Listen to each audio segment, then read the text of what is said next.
about the APIs. So which kind of API will we use on the particular the platform? So let's talk about the APIs. So open APIs and open source mean the customer can leave. So open API is a compatibility for the open source, and open source for the rich ecosystem, which is the TensorFlow, Kubernetes, and Forte securities, and the multi-vendor friendly technology, the Google Stack drivers and Kubernetes engine. So some people are afraid to bring their the workload to the cloud because they are afraid they'll get locked into the particular vendors. But in lots of ways, Google gives a customer the ability to run their applications elsewhere. If Google becomes no longer the best provider for their needs, here are some example how Google helps you to customer avoid the feeling logged in. GCP services are compatible with open source products. For example, the Cloud Bigtable, a database we'll discuss later. Bigtable is used to interface for the open source database Apache and H-based services, which gives you customer and the benefit of the code portability. Another example, the Cloud Dataproc offers of the open source big data environment and data environment Hadoop as a managed services. So Google publishes keys elements of the technology using open source license to create ecosystem that provide customer with option others than Google. For example, TensorFlow, an open source software library for machine learning developed inside Google.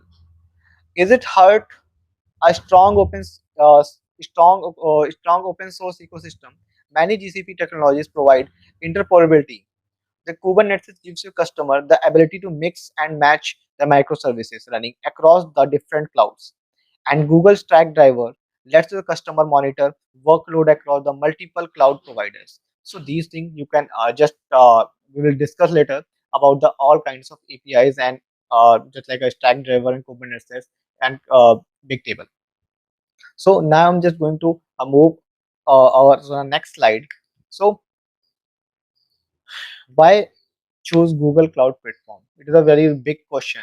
Uh, when we're talking about, there are lots of services, just like AWS and all the things. But I'm just here to talk about the GCP.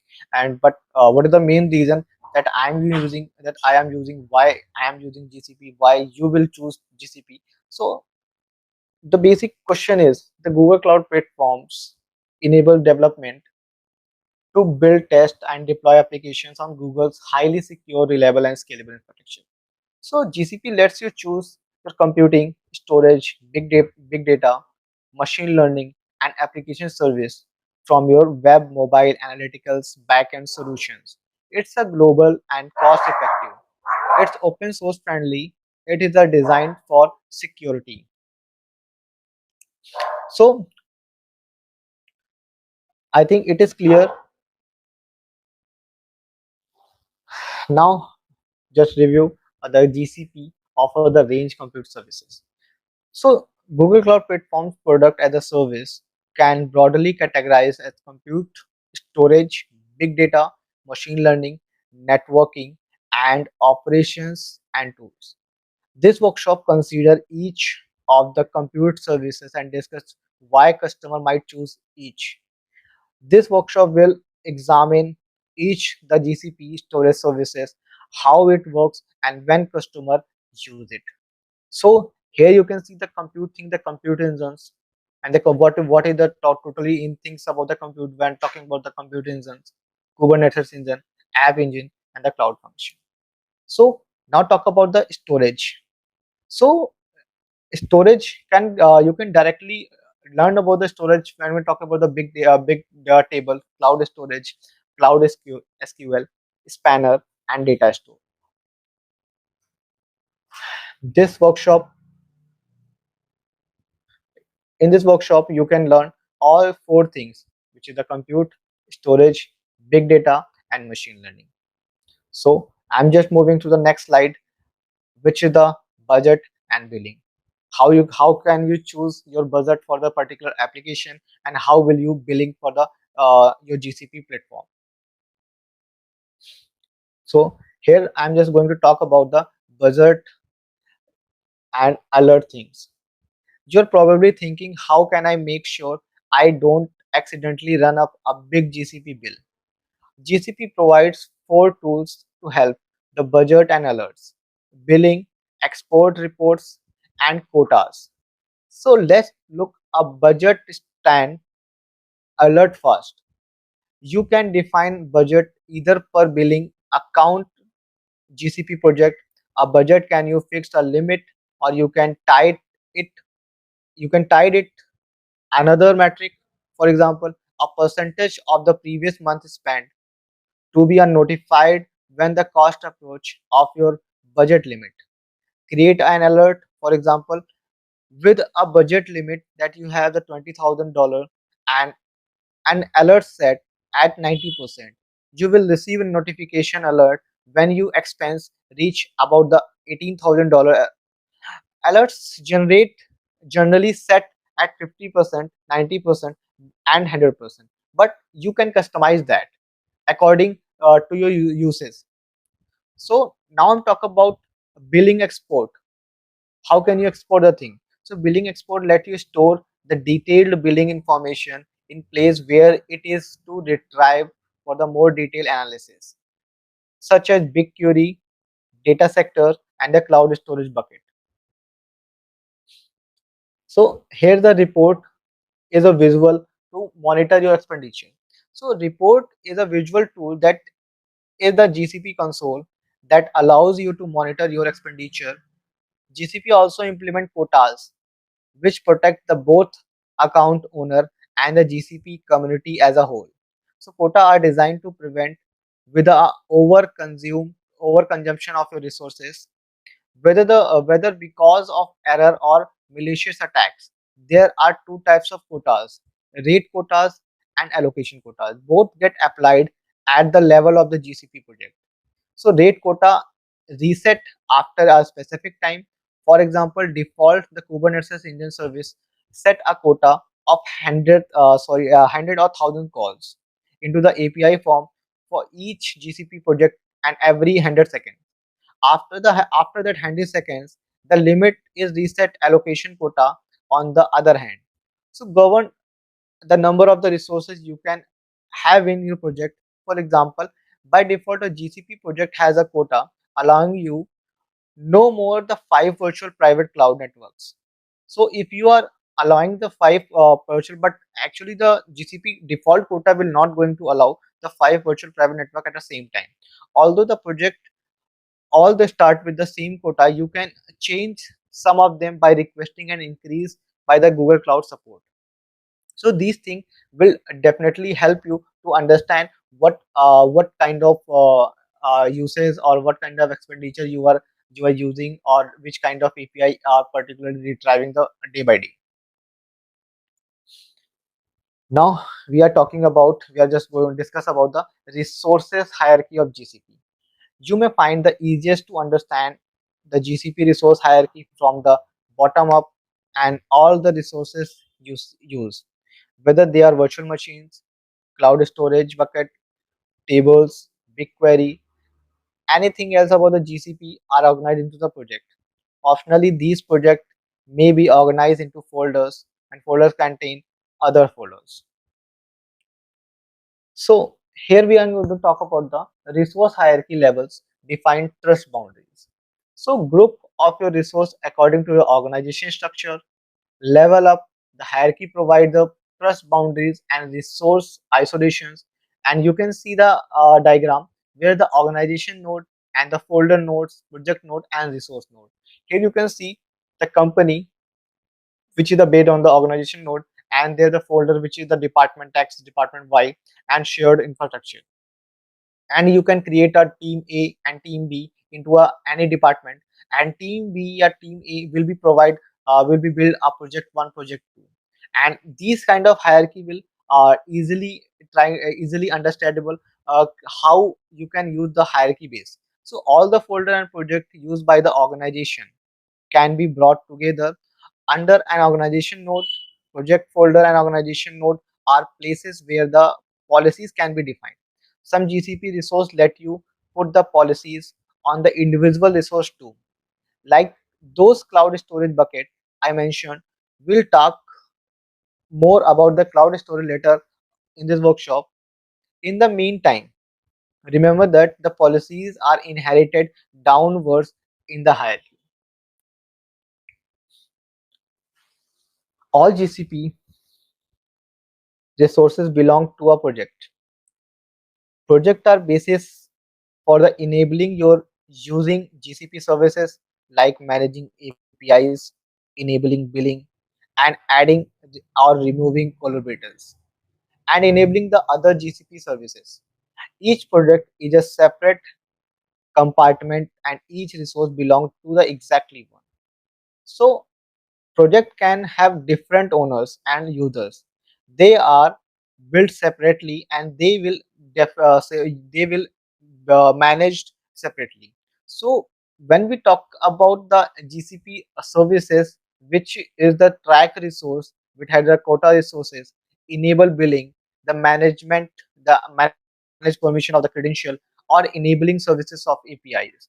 So now we are going to talk about and we will discuss the things how can you can manage the you can build separately or you can manage the separately.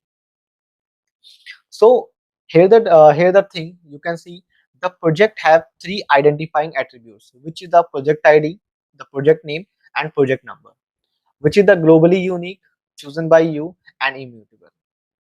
And the project name not all be to be unique, chosen by you and mutable, and the project number will be the globally unique, assigned by GCP and immutable. So each GCP project has a name, just I talked, and the project ID that you assign. The project ID is a permanent and unchangeable identifier. It has been a unique across GCP. You can use the project ID as several contexts. Tell the GCP which project you want to work with. On the other hand, the project names are the your convenience and you can assign them. GCP also assign each of your project a unique project number and you'll see a display to your various contexts. But they're using the mostly outside the scope of this course, and you can learn how can you can see which kind of things we are talking in this slide, and you can directly learn from the demonstration. So moving to the next slide, uh, I'm just uh, I'm just very curious. Is it is okay right now to everyone? I think because here's a huge audience which is currently which is seeing the all the slides about the GCP. I because I'm talking about the GCP. GCP is very important topic in this current scenarios because there are lots of things which is related to the cloud platforms and the cloud architects or DevOps engineers.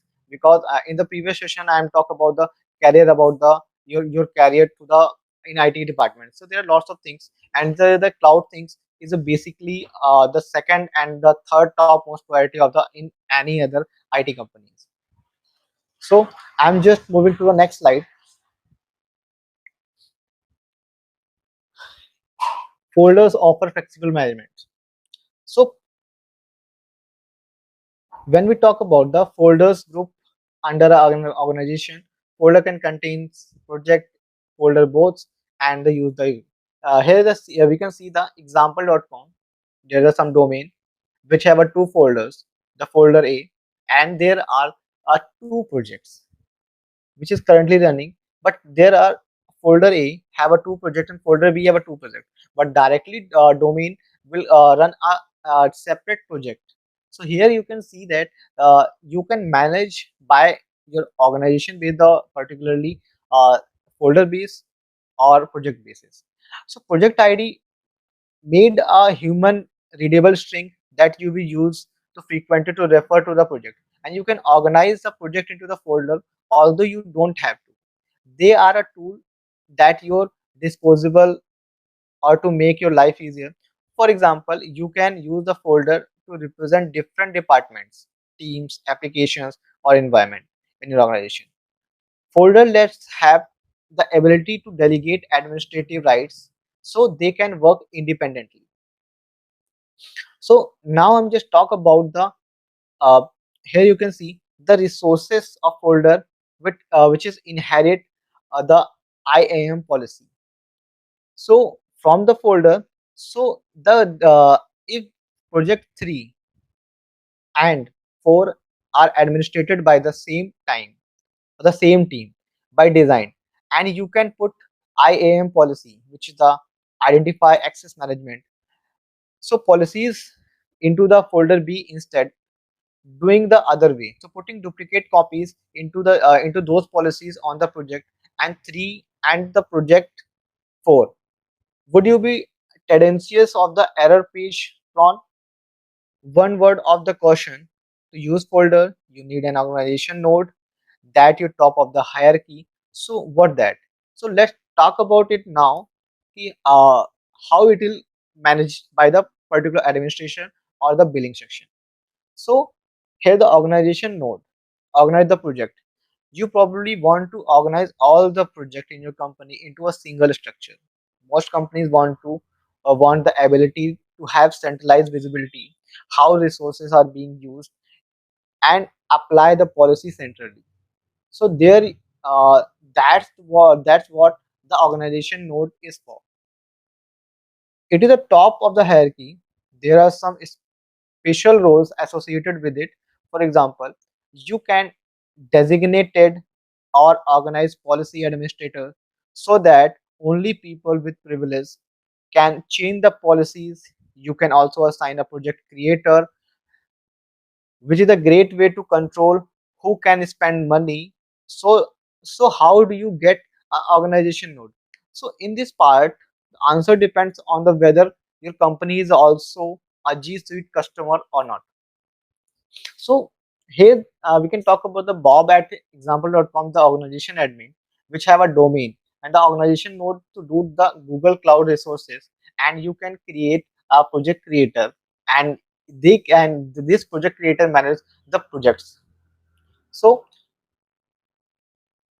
if you have a G Suite domain, G Suite domain is also part of Google services.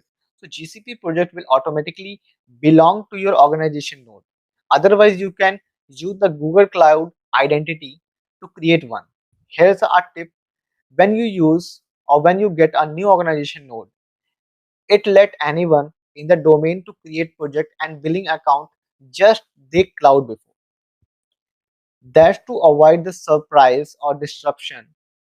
But it had a great first step with a new organization node to decide who on your team should really able to do those things. Once you have an organization node, you can create folder underneath it and put it the project. Here's an example how you might organization your resources. There are 3 projects. Each project, each of which uses resources as several GCP services. So in this example, we haven't used any folder. Although we could always move project into folder, resources inherit the policies of their parent resource. For instance, if you set a policy at the organization level, it is automatically inherited all its children project, and its inheritance is transitive,